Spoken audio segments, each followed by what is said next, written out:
dans la première paracha de la Torah, Bereshit, un Mahamar que vous voyez sur l'écran. Vous pourriez nous dire quel est le DAF? Pas le DAF. C'est Yud. Yud. Hamoud Yud. Hamoud Yud. Alors, le Shem Shmuel ouvre avec un midrash là-bas, où il est écrit, où il est ramené dans ce midrash, une controverse entre Rabbi Yehuda et Rabbi Nehemia. À propos du pasuk de la Torah, Vayomer Elohim, Yehi Or, Vayehi Or, que dans la création de la lumière a été créée tout de suite après que la Torah nous informe de la création du monde. Bereshit bara Elohim et hashamayim et haaretz, והארץ הייתה תוהו ובוהו וחושך על פני תהום ורוח אלוהים רחבת על פני המים. ויאמר אלוהים יהי אור ויהי אור. Et ce qui intéressait nos chachamim du Midrash, tel que vous le voyez, ramené dans le Shem Shmuel, Rabbi Yehuda Omer, Haora nivret tehila. Rabbi Yehuda dit que la lumière, elle a été créée au début, en premier, ça veut dire. Dans l'ordre de la création, la lumière était première. Mashal le Melech, il y a un bruit dans le fond. Il y a un bruit de fond. Mashal. Monsieur Sebag, c'est bon, ils ont coupé. Mashal le Melech, chez Bikesh Livnot Paltin. C'est-à-dire que le Rabbi Yehuda et Rabbi Nehemia sont en controverse. Qu'est-ce qui a été créé? Est-ce que la lumière a été créée en premier ou le ciel et la terre ont été créés en premier? Quand on lit la paracha, on dit Bereshit bara Elohim et hashamayim et haaretz. Donc au début, il a créé le ciel et la terre. Donc a priori, on peut comprendre que la première chose qui a été créée, c'est le ciel et la terre. Et après cela, Vayomer Elohim yehi or vayehi or. Et nous connaissons tous Rashi, qui propose d'expliquer par rapport à l'utilisation du mot Bereshit, du point de vue de la grammaire. Bereshit ne peut pas être relié à un verbe, Bereshit bara. Donc Rashi voudrait expliquer que quand il est écrit Bereshit, c'est dans le sens de Bereshit, Briat Shamayim Vaaretz. Au début, quand Avjochou il a créé le ciel et la terre, donc c'est une introduction à la création du monde. Alors, Vayomer Elohim yehi or, il a créé la lumière. Donc, Bereshit bara Elohim et hashamayim et haaretz peut être interprété comme une ouverture de la Torah. Nous introduit en nous disant que le ciel et la terre ont été créés d'une manière générale et en détaillant, la première chose qui est créée, c'est la lumière. Donc, d'après cela, ce serait la lumière qui a été créée en premier. Mais je peux comprendre que non, que Bereshit bara Elohim et hashamayim et haaretz, comme le Ramban et d'autres, et même Marashi finalement, par la suite on voit qu'il est d'accord aussi, qu'en réalité le ciel et la terre, ils ont été créés en premier. Donc la lumière n'est pas la première, elle vient après la création du ciel et de la terre. Donc nous avons une controverse de Rabbi Yehuda et Nehemia en réalité qui est parallèle à la controverse qui aura plus tard chez les Mefarshim. Comment expliquer le début de la Torah? On a un problème avec le début de la Torah. Bereshit bara Elohim et hashamayim et haaretz, est-ce que c'est une création? Et si c'est une création, ça veut dire que la lumière, elle suit. Elle n'est pas la première. Ou non, Bereshit bara Elohim et hashamayim et haaretz, ce n'est pas une création, c'est une entrée en matière. On nous annonce maintenant la Torah va nous apprendre, va nous enseigner la création du monde, et elle commence à détailler, et Vayomer Elohim yehi or vayehi or, c'est la première création. Ça, c'est la machloket qu'il y a. Maintenant, je reprends le lachon du Midrash. Le Midrash va donner un machal qui va illustrer ces deux avis. Rabbi Yehuda Omer, Haora nivret tehila. Rabbi Yehuda nous dit que la lumière a été créée en premier. Machal le Melech, ça ressemble à quoi? À un roi, chez Bikesh Livnot Palterin. Un roi qui a voulu construire son palais, voulait construire un palais. Vaya oto makom afel. Mais il vient pour construire et l'endroit où il veut construire était obscur. Et il ne pouvait pas rien construire. Il ne pouvait pas travailler. On ne peut pas travailler dans l'obscurité. Maasa, idlik nerot ou panassim. Il a allumé des nerot et des panassim et des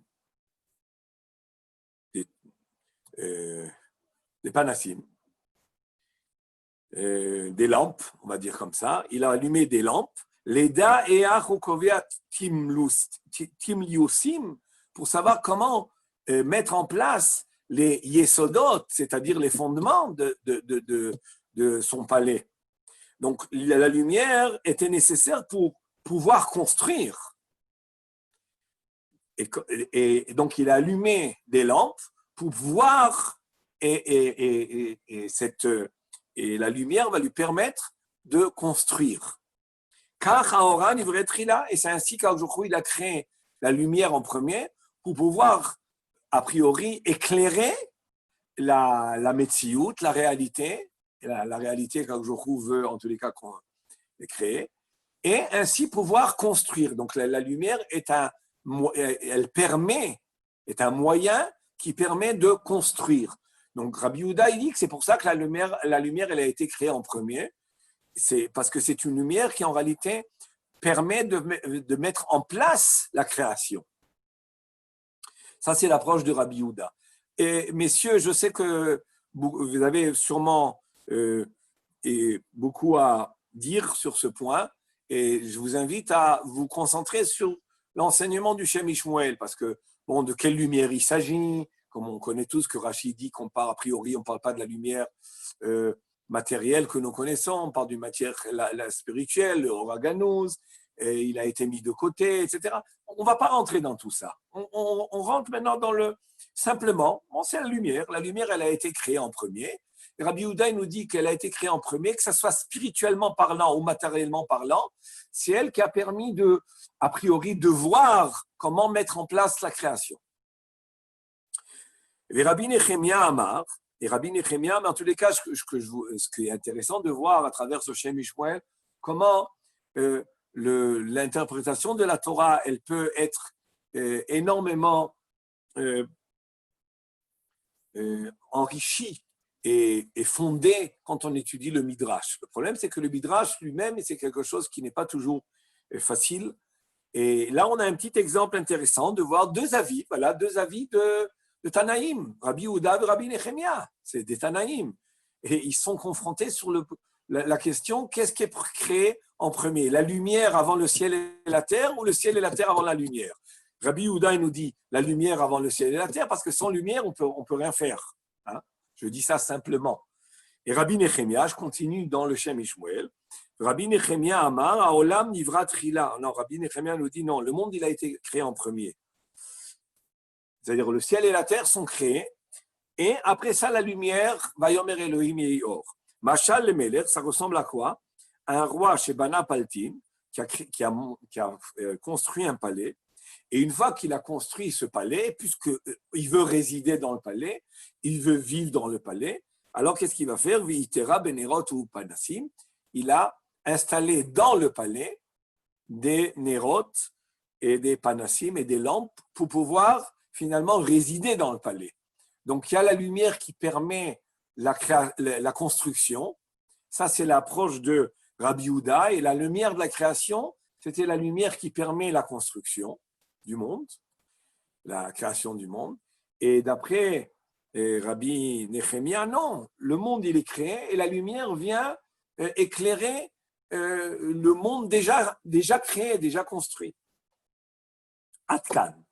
Jusqu'à là, les paroles du Midrash. Ugvar Amarno, il nous dit le Shem Ishmuel, on a déjà dit plusieurs fois, She'en Nidrosh V'Maaseh Bereshit. On peut pas, on n'est pas au niveau nous dit le Shem Ishmuel, de pouvoir pénétrer les secrets de la création du monde. Et le Shem Ishmuel laisse sous-entendre que dans la vie de Rabbi Yehuda et de Rabbi Nechemia, on a les secrets de la création du monde. Mais Et ça, on peut pas pénétrer, nous dit le Shem Shmuel. C'est pas seulement de la Kabbalah, c'est de la haute Kabbalah. Mais, quoi?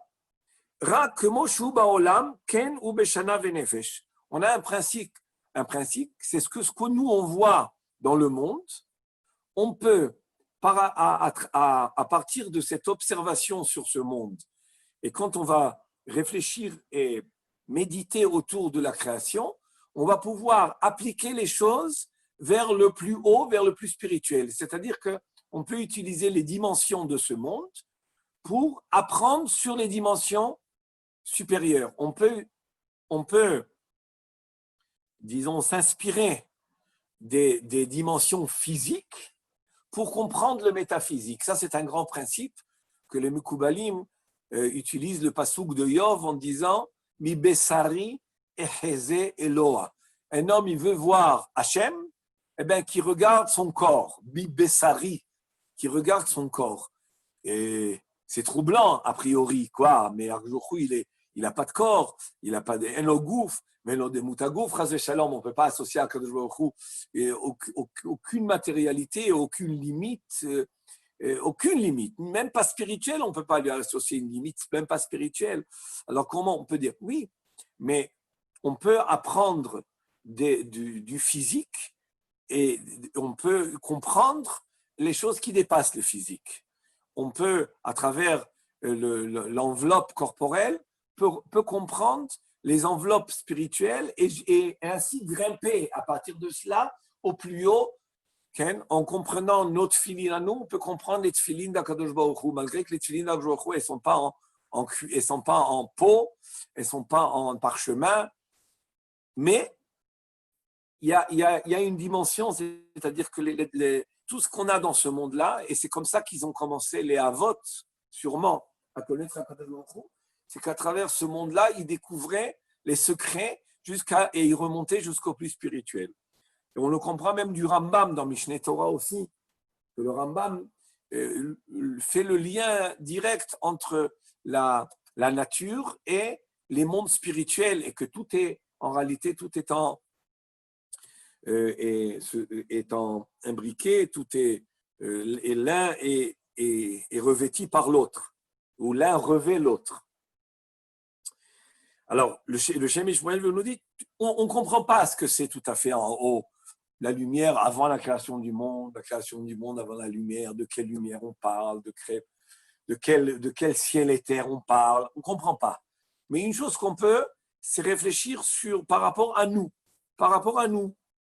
Rak kemoshu baolam karu beshana venefesh, c'est-à-dire ce qu'il y a dans le monde supérieur, dans les mondes supérieurs, ça se trouve dans l'année, c'est-à-dire dans le temps, Venefesh est dans l'âme humaine. En d'autres termes, si je veux comprendre ce qu'il y a en haut, je peux déceler cela avec la méditation autour de l'âme humaine et sur la dimension du temps, sur la dimension de l'espace. Ce que je vais comprendre là-bas, je vais pouvoir faire une ataka, une copie, je vais pouvoir faire une application vers le spirituel. Alors il nous dit, Ubashana venefesh, ubegeder kvod melachim hakor davar. Le réfléchir et analyser ce que nous avons dans le temps, ce que nous avons dans l'âme humaine, zebegeder kvod melachim hakor davar. Ça fait partie de ce qui est écrit dans les pasouks de Mishlé, kvod Elokim, le kavod d'Hachem hakor davar. C'est-à-dire, le Shlomo HaMelech, il a un verset très, très important, okay, où il dit là-bas, Kvod Elokim haster davar, Kvod melachim hakor davar. C'est un passouk très intéressant et très fondamental. Le Kvod Hashem, haster davar. Si tu veux donner du Kvod à Hashem, haster davar cache les choses. Pourquoi tu les caches? Parce qu'en réalité, elles sont impénétrables. Elles sont au-delà de la perception humaine. Et si jamais tu cherches quand même à les saisir, tu risques de, chas v'shalom, de porter atteinte au kavod d'Hachem. Parce que tu vas pas pouvoir comprendre, donc tu vas limiter ce qui n'est pas limité. Et c'est un chiloul Hachem en réalité. C'est un chas v'shalom, un porter atteinte à la gloire divine. Ou kvod melachim, mais le kavod des melachim. C'est quoi le kavod des melachim? C'est le kavod des rois, ou on pourrait dire des hommes. Chakor davar, c'est oui, faire l'analyse. Chakor davar, c'est analyser, c'est faire de la recherche, enquêter. Qu'est-ce qu'il veut dire là, le Shem Shmuel? Il a une interprétation de ce poussouk de Bichelet qui veut dire comme ça. C'est tout ce qui appartient à la divinité elle-même et la Atzmut, ce qu'on appelle la Atzmut, c'est-à-dire lui-même dans son essence. Alors, on n'a pas le droit d'analyser là-bas. Mais tout ce qui est dans l'émanation divine et tout ce que Akadosh Baruch Hu émane dans ce monde et apparaît dans ce monde dans les dimensions, la divinité s'enveloppe dans le temps, dans l'espace, dans l'âme humaine, elle est enveloppée là-bas. Alors, à travers cette enveloppe-là, oui, je peux apprendre sur la divinité. C'est comme ça ce qui veut dire, j'explique une explication qui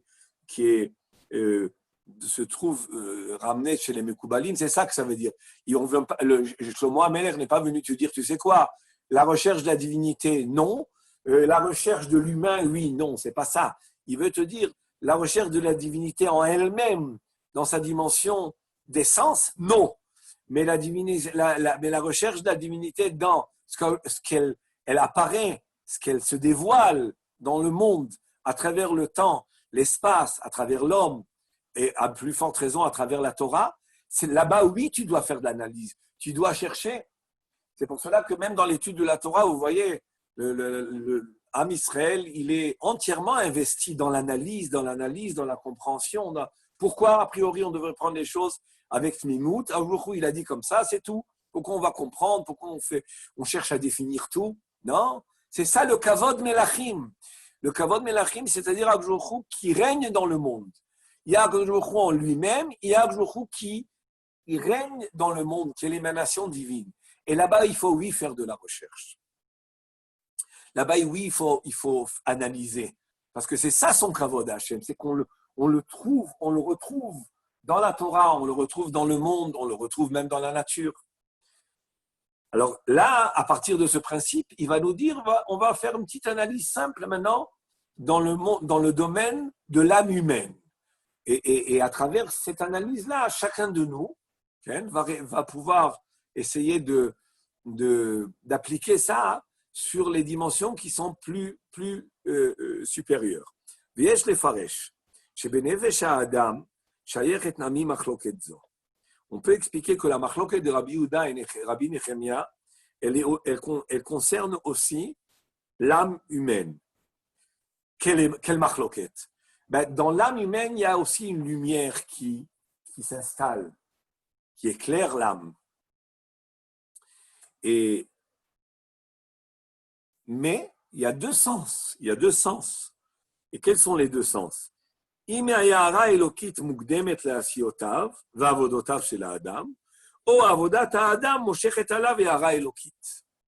sujet très très intéressant qui en réalité nous préoccupe à tous dans notre service d'Hachem.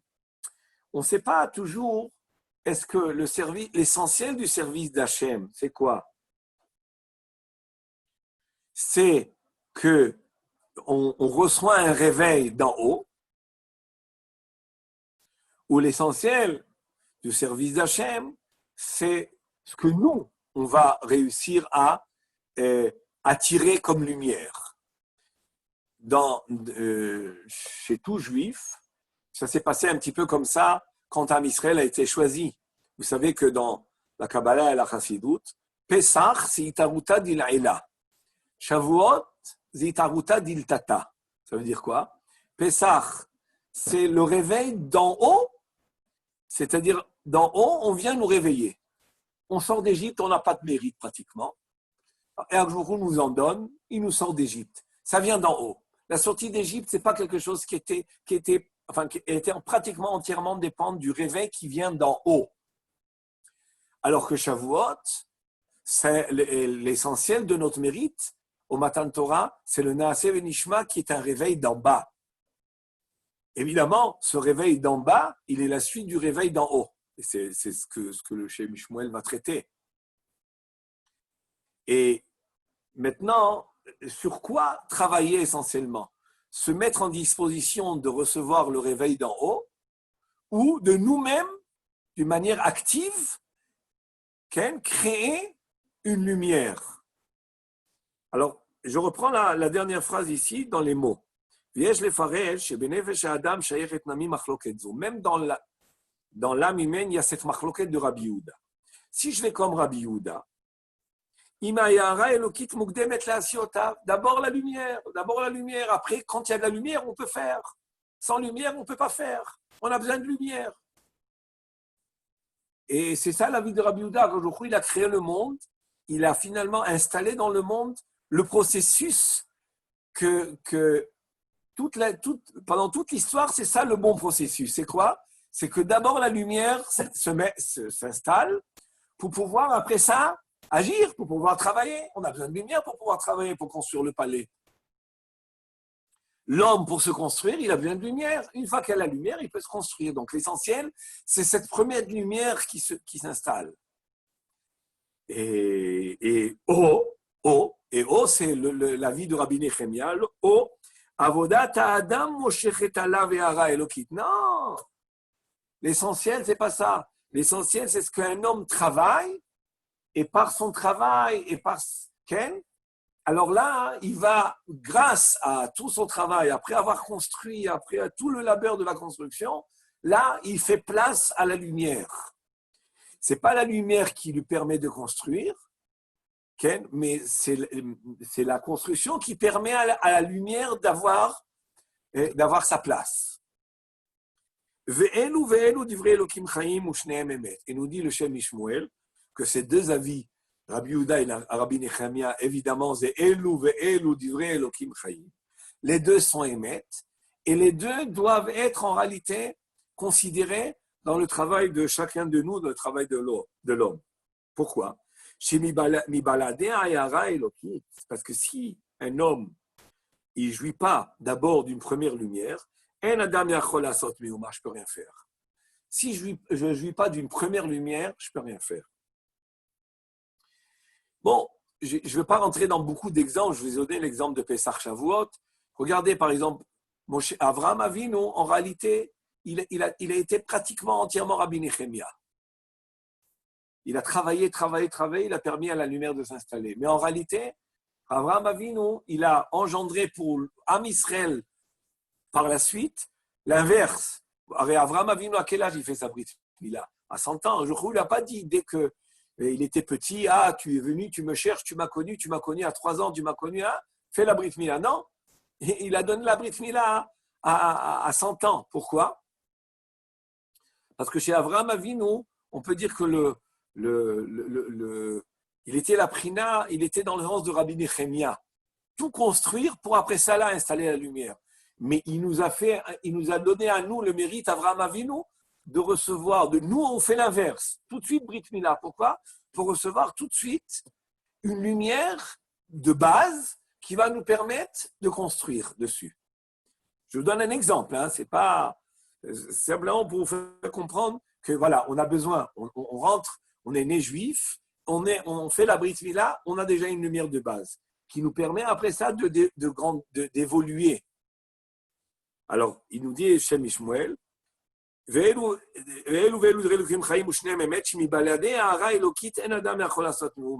sans une base de lueur divine, un homme ne peut rien faire. Il ne peut pas avancer spirituellement. Le Ben Ezra, sur Piresh Bezet Akatou, le Ben Ezra, il a dit ça par rapport à ce que dit Chana, la mère de Shmuel Hanavi, dans sa tfila. Elle dit Velo nitkenu alilot. Elle dit qu'Akadosh Baruch Hu, à lui appartient les desseins. Quel dessein? Alors, le Rebbe Ezra, il dit quelque chose de très intéressant. Les desseins de l'Akadosh Baruch Hu, c'est en réalité d'installer une base, d'installer déjà si vous voulez, une structure en général, en Israël et en particulier chez chacun, de réveil spirituel, de lumière divine, qui me permet après ça de pouvoir grandir et de développer. Velo nitkenu alilot. Les alilot, c'est des dessins. Mais quels dessins? On parle des dessins très, très. Où il y a une. Entre guillemets, réfléchie, qui est que si jamais je ne donne pas à l'homme une base de lumière divine dans son âme, eh bien, il ne va pas pouvoir être. Pas tout le monde va pouvoir être Avraham Avinu. Bon, encore une fois, je dis relativement parlant. Ou me forage me livrer à Arizal, c'est ce que je vous ai dit, c'est que dans l'Arizal, il dit toujours avant qu'il y ait un réveil d'en bas, il faut qu'il y ait un premier réveil de haut, c'est-à-dire de haut, on nous réveille, de haut, on nous éclaire. Et après cela, on peut arriver à grandir cette lumière, à l'amplifier, à la propager en nous.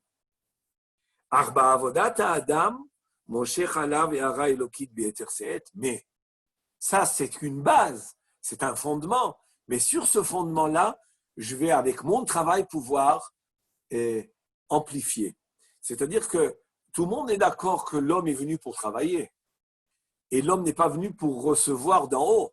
Mais la valeur du travail de l'homme, c'est quand il y a cette base-là de lumière divine qui lui permet après ça de grandir. Et s'il n'y avait pas cette base de lumière divine, il ne pourrait pas évoluer, il ne pourrait pas grandir.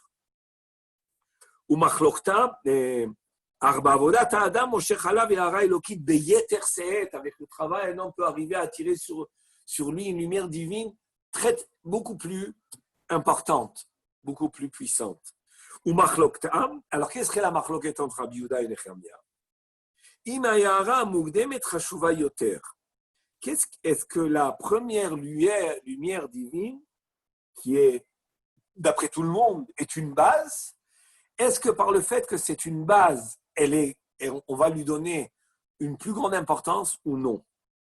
Parce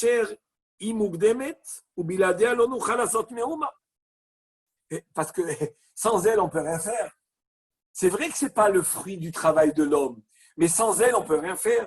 C'est-à-dire,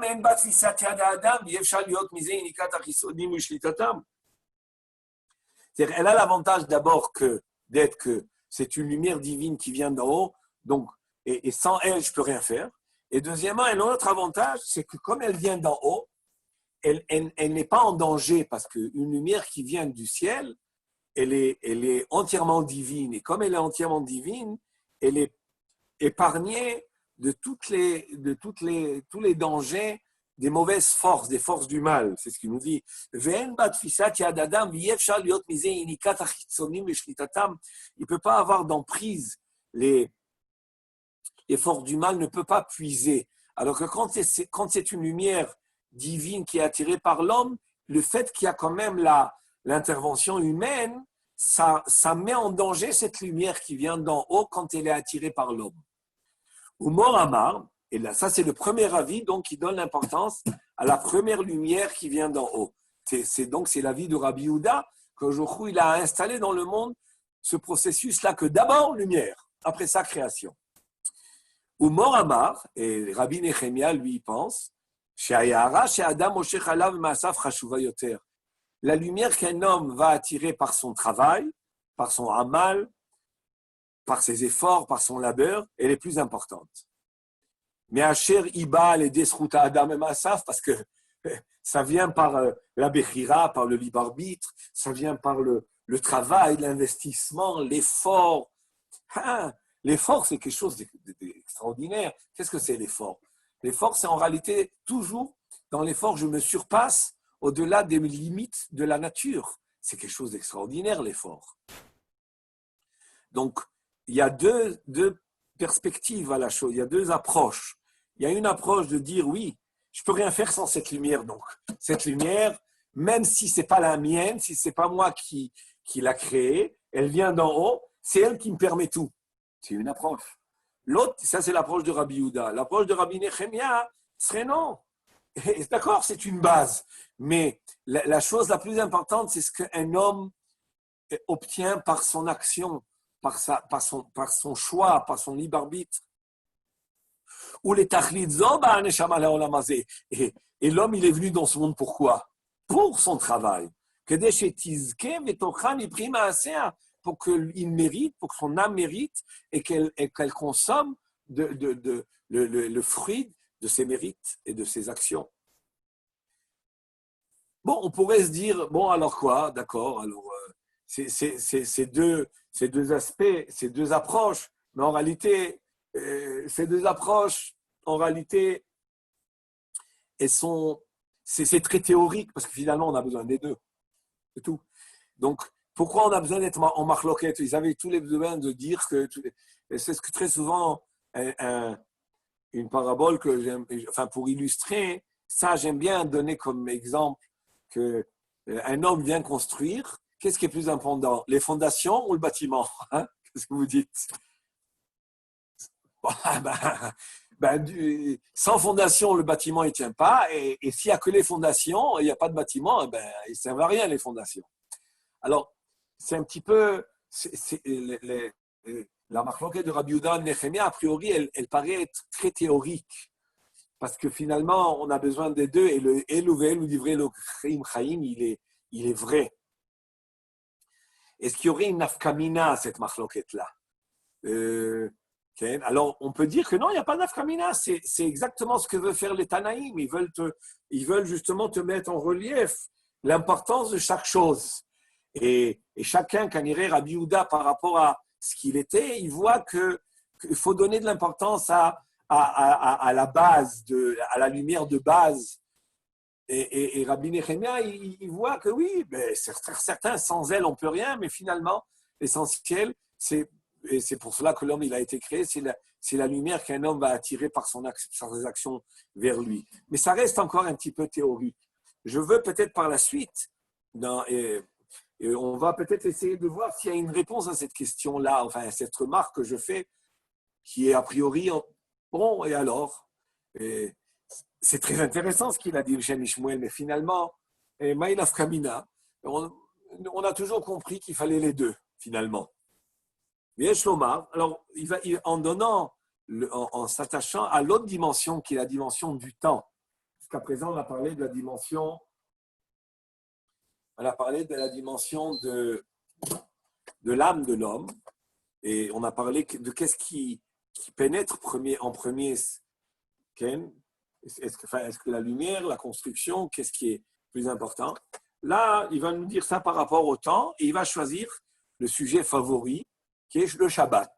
Et Shlomar qui bashana nami shayeret machloktam. Quand je dis favori, c'est que le Shem Shmuel, il n'y a pratiquement pas une paracha où il ne parle pas de Shabbat. Même si ça n'a rien à faire avec Shabbat, la paracha, toujours il revient à Shabbat. Et j'allais presque faire une étude sur un point sur une racha sur le Shabbat, mais finalement j'ai changé.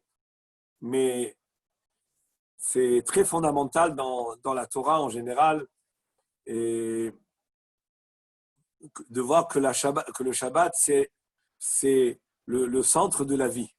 Alors, Viesh Lomar, qui bashana nami shayeret machloktam.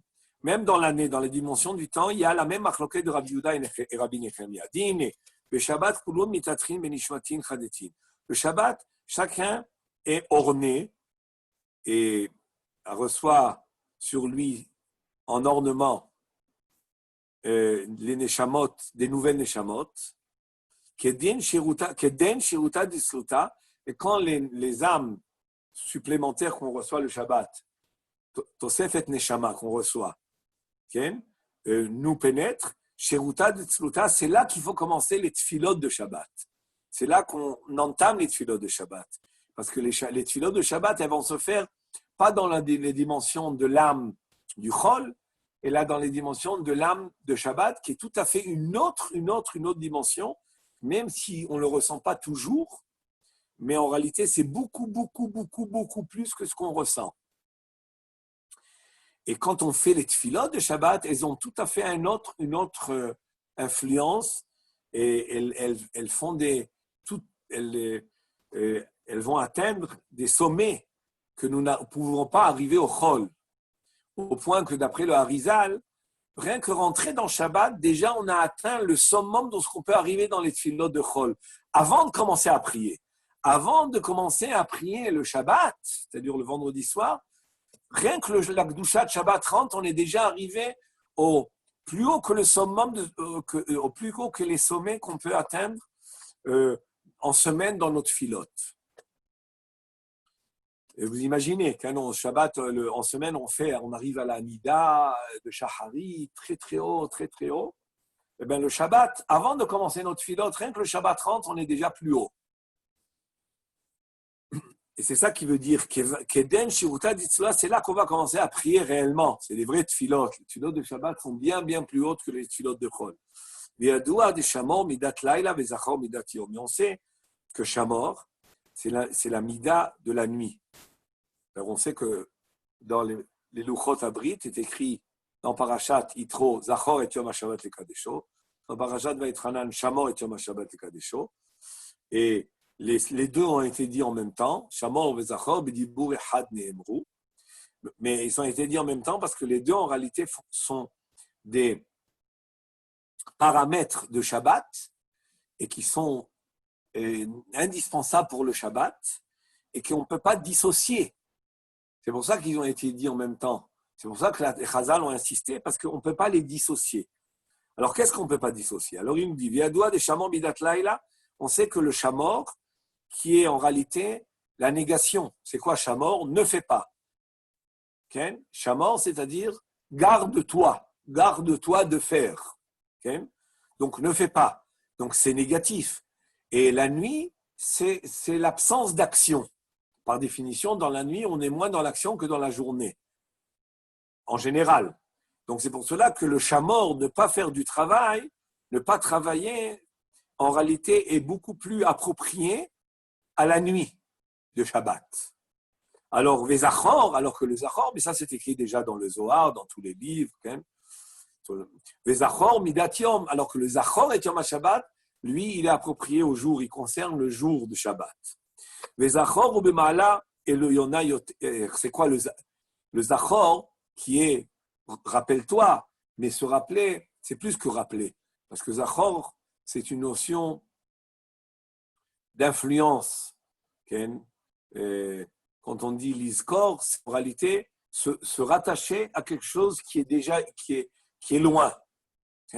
Me souvenir, en réalité, c'est me connecter avec quelque chose à laquelle je suis loin, ou dans le temps ou dans l'espace.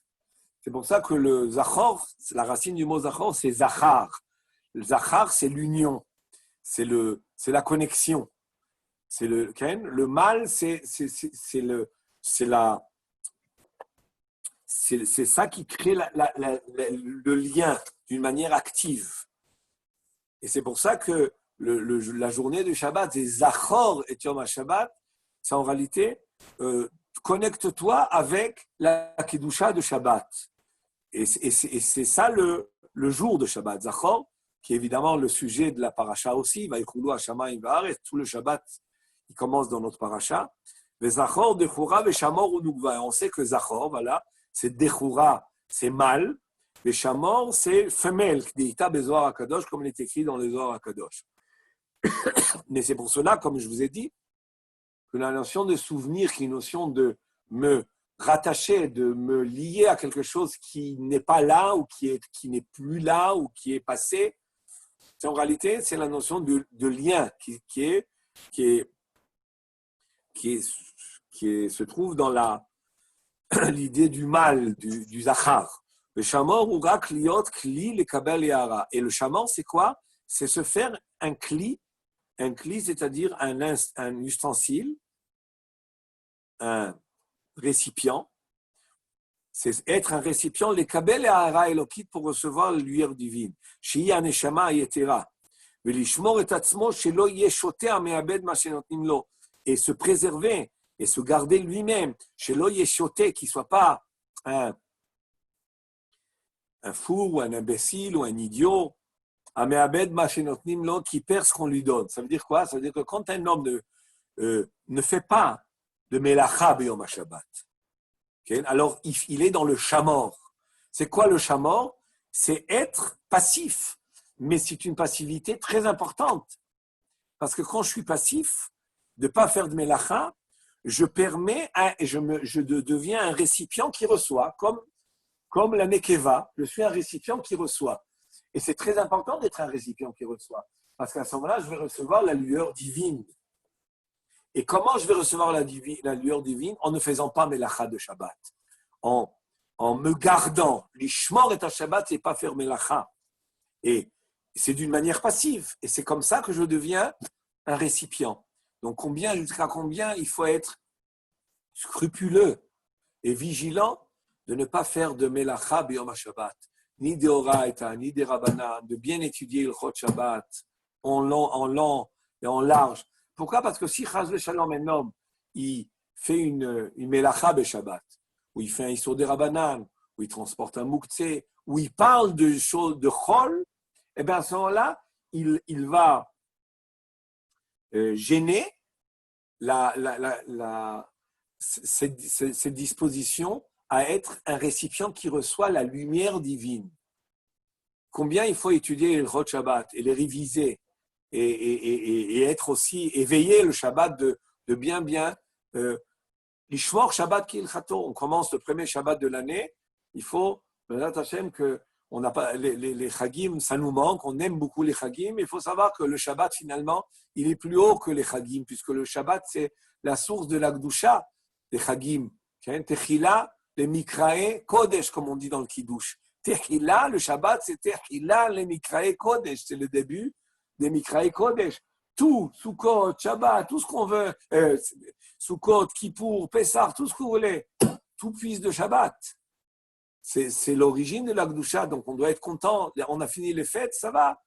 On languit peut-être, on a la nostalgie, mais on doit être très content. On a une compensation qui est très, très considérable, qui est une Gdusha plus haute que tous les Chagim. Mais pour recevoir cette Gdusha-là, il faut être un récipient qui le reçoit. Et être récipient, c'est l'Ishmor Shabbat Kehilchato. Ishmor Shabbat Kehilchato, Kehilchata. C'est être Shamor. Et quand est-ce qu'on est Shamor? À l'entrée de Shabbat. Et on va rester dans le Shamor tout le Shabbat.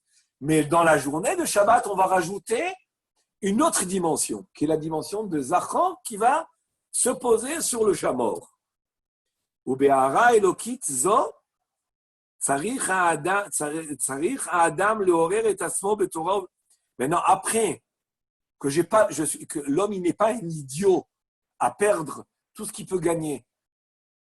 Comment il va perdre? Si un homme il transgresse le Shabbat, même dans un petit détail, ben, il perd tout ce qui vient du ciel. Donc c'est idiot. C'est comme si on donnait à quelqu'un les plus grands cadeaux, tout ce qu'on lui donne, il n'en bénéficie pas, il n'en profite pas. On te le donne, la lumière divine, on te la donne. Simplement, sois disposé à la recevoir. Comment? Shamor. Shamor et Yom Shabbat de Gadesho. Avec la Shmirat Shabbat qui est Chata. C'est Shmirat Shabbat qui est Chata, ne pas vers Melacha. Mais après, sur cette base-là, ou Be'ara Elokit Zok, sur cette divinité qui va me pénétrer, Tzarich Ha'adam L'Orer et Atzmo. Donc finalement, qu'est-ce qu'on a eu là? On a eu Itaruta d'Ilela. On a eu le Rabbi Yehuda. La nuit de Shabbat, c'est Rabbi Yehuda. D'accord? On commence par la lumière. Quelle lumière? Une lumière que je reçois. Mais après cela, dans la journée de Shabbat, ou Biara Elokizot, Tzarich Adam L'Orer et Atzmo Betorah ou Bitfila ou Beronek Shabbat. Avec cela, je dois me réveiller la Torah, dans le Limoud à Torah pendant Shabbat, ou Batfila et dans la Tefila, ou Beronek Shabbat et dans toutes les Soudot Shabbat et le Onek Shabbat, Atcheagia la Zachor pour arriver au niveau de Zachor, Shubeyom, Veseudata datika avdinan, et le jour de Shabbat, on ne fait pas la Seuda comme la nuit de Shabbat qui est Nekeva, qui est Hakal Tapuhin Kaddishin, qui est la Malchut. La nuit, la Seuda de Shabbat, la nuit de Shabbat, c'est Malchut. Et dans le jour, alors que le jour, c'est pour ça que la halakha prévoit, c'est écrit dans la Gemara. Les Chazal, ils connaissaient tous les sodos de la Torah, ils nous ont dit Kvod Yom, Chashuv mikvod laila, Chamur mikvod laila, Chavim mikvod laila, Gadol mikvod laila. Le Kavod Ayom, donc la Souda qu'on fait dans le jour, si vous me direz, alors pourquoi le Kiddush du jour, il est aussi comme ça, un Boré Priagefen, et la nuit, et la Gemara nous dit que le Kiddush du jour, il est bémet appelé Kiddusha Rabbah. Et Kiddusha Rabbah, ça veut dire qu'il est petit, mais en réalité, il est grand. Pourquoi? Parce que le soir, j'ai besoin de plus de Ishtadlout pour sanctifier Shabbat. J'ai besoin de dire plus de mots pour sanctifier Shabbat. Mais le jour, la Gdusha de Shabbat, elle est tellement haute que je n'ai pas besoin autant de ça. Je dois simplement m'inclure et vivre cette Gdusha de Shabbat. Et la vivre, la Gdusha de Shabbat. Le jour, on doit la vivre. La nuit, on doit se faire un récipient pour la recevoir. Et le jour, on doit la vivre. Vimken, et alors que le jour de Shabbat, c'est la Souda d'Atika, c'est la Souda du Keter. C'est la Sphira la plus haute. Vimken, Mor Amar, si on va dans ce sens, alors on pourra comprendre. Mor Amar, Shayara Elokit, Sheya Neshama Yetera, Abala Adam, Bernasat Shabbat, Hashuva Yoter. Donc, Rabbi Yehuda va dire, comment tu allais arriver au Onek Shabbat si tu n'avais pas reçu la lumière de l'entrée de Shabbat? Bacher ou Yesod Akol, que Machal Amidrash, Leda et Achukovea, Timlusiom, chez Pirusham et Sodot. Je dois d'abord mettre les fondements. C'est être récipient, c'est ça l'essentiel, être récipient. Ve'af Shebet Semi'ara Zoktana, malgré que même d'après Rabbi Yehuda, cette lueur, elle est petite relativement. Michel et Harat Ayom, par rapport à la lumière de la journée. Mikol Makom, Kodem et Bemala, mais elle est moins intensive, elle est moins grande, elle est moins puissante, mais elle est plus considérable. Pourquoi? Parce qu'elle est la base, c'est elle qui me permet d'avancer. Bacheri Arishona Vesod Akol.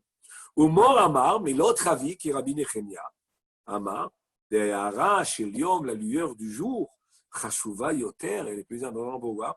Parce qu'elle est en réalité plus grande, parce qu'elle est en réalité le but, parce qu'elle est la réalisation de l'homme. Donc le Shemish Moël a de nous encore aiguisé ces deux dimensions-là. Mais ce qu'on peut comprendre de ce qui était dit ici, c'est peut-être un paramètre supplémentaire, c'est que même la première lumière qu'on reçoit, c'est quand même lié à un travail de l'homme. Et quel travail de l'homme de bien me rend apte à recevoir. Se rendre apte à recevoir. C'est-à-dire que quand arrive Pessah, qu'est-ce qui est plus grand, Pessah ou Shavuot? Quand arrive Pessah, l'essentiel, je dois évidemment ne pas manger Chametz et manger la matzah et faire toutes les mitzvot du Seder pour être disposé à recevoir une grande lumière. Mais il faut encore que je me rende dispo à recevoir cette lumière-là, que je me rende apte à recevoir cette lumière-là. Donc c'est peut-être là le vrai point. C'est qu'un homme dans son travail, est-ce qu'il doit mettre l'accent sur éviter le mal? Et une fois qu'il aura évité le mal, eh bien, ma foi, la suite, ça viendra plus facilement. Tout le monde est d'accord qu'on doit tout faire.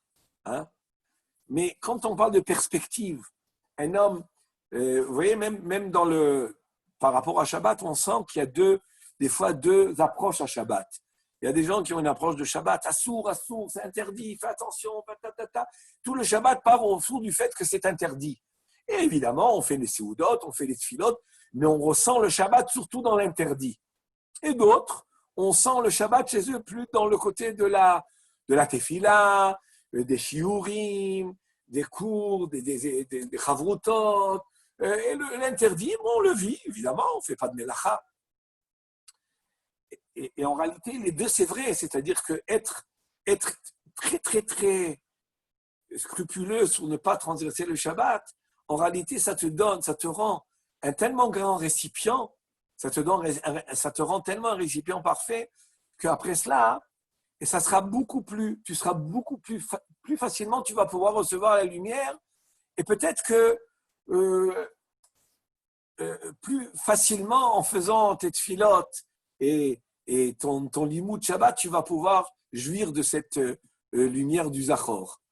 Et il y a l'approche qui dit non, bon, Shomer Shabbat, d'accord, Shomer Shabbat qui est mais inclus-toi bien dans la lumière. C'est deux approches, mais là on ressent plus, si vous voulez, ça nous concerne plus. Ça veut dire que chacun dans sa vie, il a des domaines où il va travailler sur le côté préventif, le côté de se garder du mal, du sourd-méra. Et il y a des domaines où on se sent plus dans le acétor. Il faut connaître l'importance de chacun et la proportion de chacun. Mais Rabbi Yehuda et Rabbi Yehuda et Nechemia, d'après le Shem Mishmuel, dans cette interprétation du Shem Mishmuel, les deux vont te dire il faut tout faire. Mais la question de savoir, quand moi je viens, disons, je vais vivre la chose, où est-ce que je vais me ressentir plus, sur quoi je vais insister le plus. Et c'est possible que dans la vie, un homme va aussi faire des changements. Peut-être dans la vie, une certaine période de sa vie, il sera plus dans le sourd-méra, dans le chamor.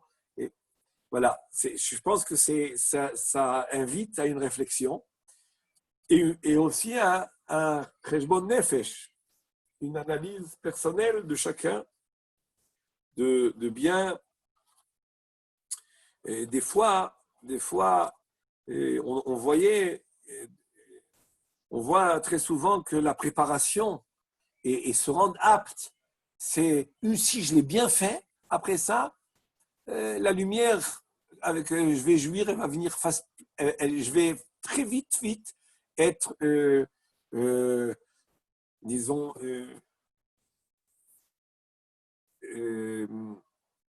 être bénéficier d'une grande lumière, parce que j'ai créé une plus grande disposition à cela. Et des fois, non, je fais une disposition, ce qu'il faut, et je vais bien rentrer dans l'intensité de la lumière qui est Prinat Zachor, c'est comme je vous dirais, par exemple, un homme, il fait sa tefila, alors il va mettre l'accent sur bien dire tout, bien mâcher, bien prononcer et penser à chaque mot dans son pshat, ou alors, bon, ça il le fait, et surtout dans l'épanchement vers Hachem, dans cette sensation de proximité avec Hachem. Alors, dans tout, il y a ça. Et il faut être entre les deux, parce que les deux, il faut les faire. Mais il y a une affaire de dagesh, sur quoi je mets le dagesh, et je pense que ça varie. Chacun de nous, il a son domaine personnel, et dans chacun, dans sa vie, et dans chacun, dans tous les domaines de la Torah et Mitzvot, il a ça peut varier tout le long de la vie. Alors, qu'on puisse se renforcer dans la Avodat Hashem, et je vous souhaite à tous un Shabbat Shalom, Yom Tov Lachem. Shabbat Shalom. Shabbat Shalom, on voit Rav. Shabbat Shalom. תודה רבה. נפלא. Shabbat Shalom. Shabbat Shalom.